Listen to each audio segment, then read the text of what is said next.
receptionist, right, when you go to apply for a new job.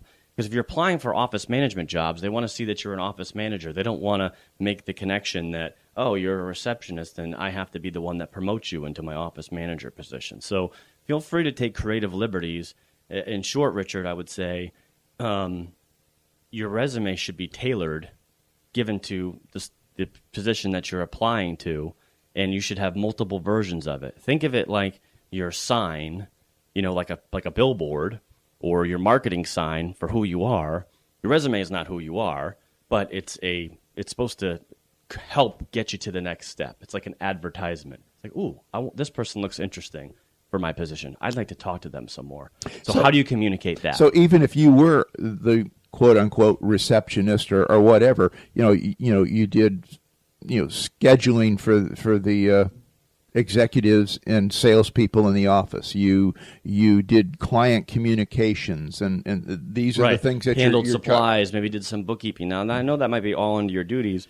I'm just saying, feel free. And if you really wanted to be a receptionist, then you can still call yourself a receptionist and move into reception. There's nothing wrong with that. There's some great jobs, in that area where you're taking on a lot of things. So I'm just trying to say, tailor your resume to what you're applying to. So that individual may call themselves an office assistant. They may let's say they did all the accounting for the company too, and it's a small company. They could call themselves a bookkeeper if they needed to, and they really wanted to pursue accounting as their career. I'd say if you feel really guilty about it, like you're false advertising, maybe you just put receptionist / office manager, or receptionist / office manager / bookkeeper, because, we're talking about semantics here. It's just a simple example, but I see people fall into that trap. The reason is because you have to realize the people that are looking at resumes tend to be younger. They tend to be in human resources, and they might have to go through 500 resumes. And if there's a 23 or 24-year-old, not that I'm of age, but they might have very little experience, and the owner of the company says, hey, I want you to find the 5 best office manager resumes from this stack. If your thing doesn't say office manager, you're not going to get picked. And also perception, what some perceive to be, if they see the word receptionist, oh, that's possibly more of an older person that's been set in a job and just did the receptionist job or whatever. They're going to perceive it differently than when they actually see an office manager, and those skills the skills would probably jump out more as far as when they put that in the resume. And I'm thinking, when I think of a resume, it really should showcase your expertise. Right. Without being too bold, right? Yeah, the reality is you don't know what the other party is thinking. Exactly. And perception. So you want to try to, tailor it, appropriately. So it should be tailored. It should be focused on accomplishments under 2 pages. And, that would be kind of my quick little, rundown on a resume. Love it. Great information. Well, what would you say has been the major changes caused by social media in the area of actually hiring employees or for those job hunting? Yeah, so it's funny. We're in a time, right, where communication, the way we communicate, in the media by which we communicate has changed, dramatically. In the 15 years that I've been in the business, when I first started helping companies hire and help people get a new job, I was literally cutting classified ads out of a newspaper and then calling on that company, not pretending to apply, but asking how the application process was going and try to get them to work with me to help them hire that person. And I also had a couple of drawers full and a rolling file cabinet of resumes. I promise I'm going to pull this in. Where is this going with that? Well, I know when we started our company, we were the same way. So yeah. Yeah. So, but during that time, there's a massive amount of change that it's occurred. Like, even with the media that you watch, and I'm not going to get a lot into this, but what you have to realize is this: your cell phone has now become what the television used to be. Right? ABC, NBC used to use it for your news. It used to be.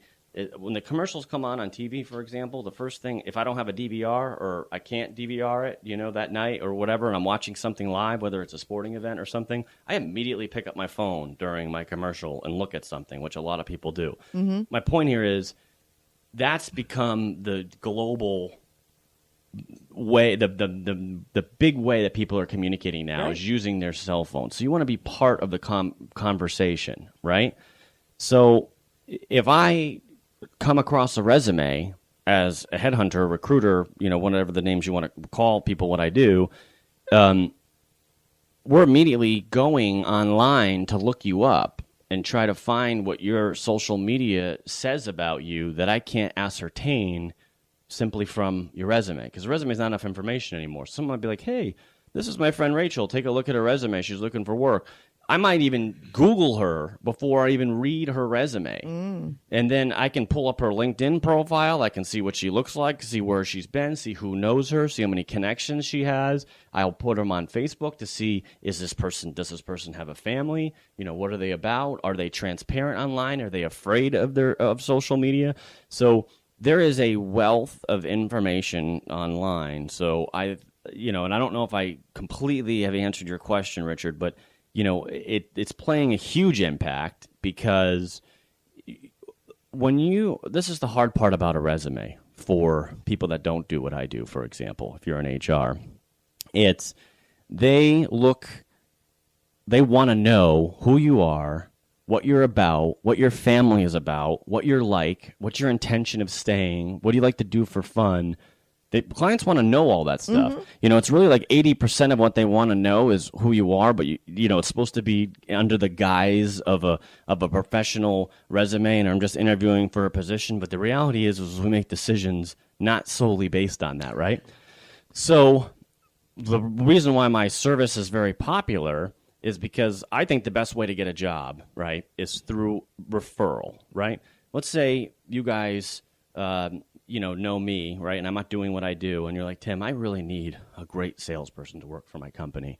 And I'd be like, okay, well, I'm not under the guise of ACO here. There's a good sales guy. I'll refer him over to you, right? That's how you build your company early on, and it's through friends and family and referrals. What we did, yes. Right. I feel like Vaco's that next step, or firms like mine, and that a company's paying us because we're able to get objective information. When I interview someone, for example, I'm not interviewing them for a job. I know I'm pulling a lot into this, but I'm interviewing them for what they want to do with their career. And then when I find a match out in, space over here from a client that's like, hey, we're looking for someone to do this. Ooh, I have a match. In other words, when you're interviewing subjectively every single time, right? So one of the advantages you could have by using and employing a social media strategy is by leveraging what people are like me and HR is going to do, which is to try to figure out who you are and get some information beyond your resume before they even talk to you. So it's necessary to have that social media presence. In my opinion, 100%. If you're not involved in the conversation, and I feel like I'm becoming to the point where I trust people less. Unless I'm talking to them on the phone and they explain to me, and for several reasons, why they're not online in any capacity.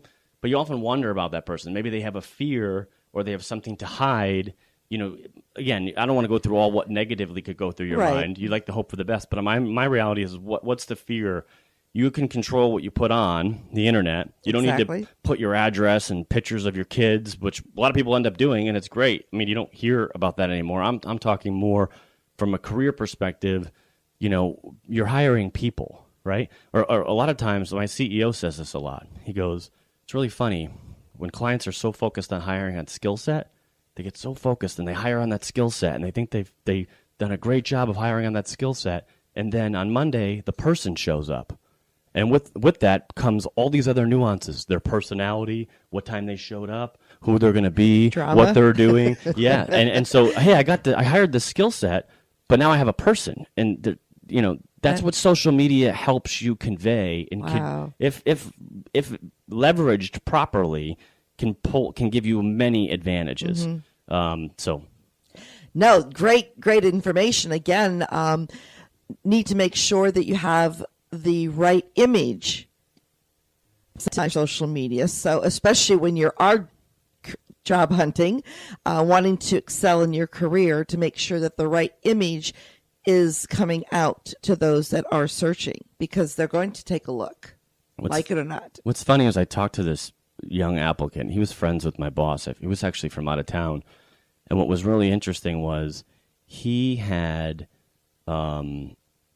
said he was about to start his job search soon. He had done some entrepreneurial things. He was finishing school, and he said, but I'm not going to start for like 2 weeks because I have a massive amount of scrubbing to do of my Facebook profile from the fun I've been having from traveling. So that, before you start the process, you could just kind of put everything up there, and there isn't truly a real delete button online. Like, you can subpoena stuff from Google and find out everything you've ever done. So you should be careful what you put online. But for all intents and purposes, you can control, who sees your LinkedIn and your Facebook and, Instagram and what you do on there. And so if you're very secure in your job and you don't have to worry about that right now, maybe you put everything up there and you don't mind it. But I think when you're in the job search standpoint, you should try to control that information and put a little bit of a damper on it to a degree, right? I'll take that one step farther. If you're in a career position, I may not be looking for a job. I know when I was hired on to Jimmy Dean Meat Company, I wasn't looking for a job. Okay, they came after me. So that was before the era of social media, but right. Not LinkedIn was there, and I was on LinkedIn. I didn't think there were computers back then. Oh, I'm sorry. Okay. All right, we'll talk later on, Jerry, on that. But looking at that side of it, yeah, I mean, they were more interested in knowing what I wanted, what I was about, what motivated me, and all of those type of situations and people skills, because they were looking at me for a plant manager of a meat plant. So it's an awesome segue. So beyond that, we're trying to say, for your own standpoint, you should have a social media strategy as it relates to your career, not just your personal life. These things are becoming, very blurred, right? So the word I like to use is transparency. It's been around a long time ago, which is the internet has made it that it's more necessary for you to be transparent about who you are and what you do and such. Totally agree. The reason why that's key, though, what you highlighted, Richard, which I love, which is really the area of the market my firms like mine try to tap into, is what we call a passive job seeker.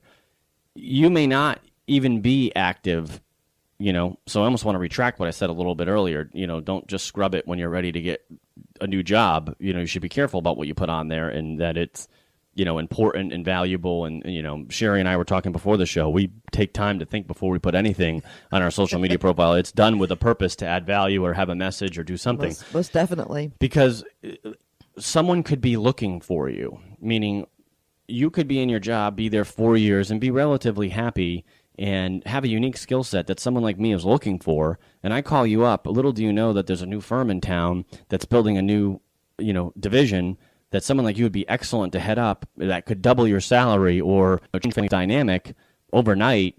And, I see all this stuff on the internet, and I call and I find some personal information. So the call gets pretty warm and easy pretty quickly.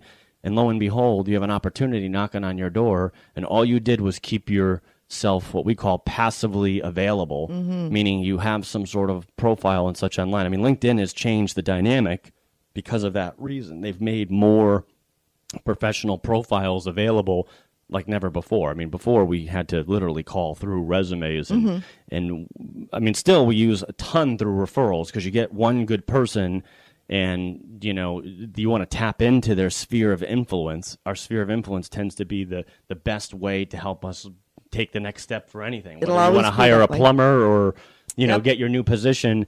And I like to tap into that sphere of influence to say, oh, if you're looking for a position, you should call Tim. You should call Vaco. Or if you guys are looking to make a hiring decision, or you're thinking about analyzing this project, you should try Vaco. You should call Vaco. It's absolutely free to talk to them.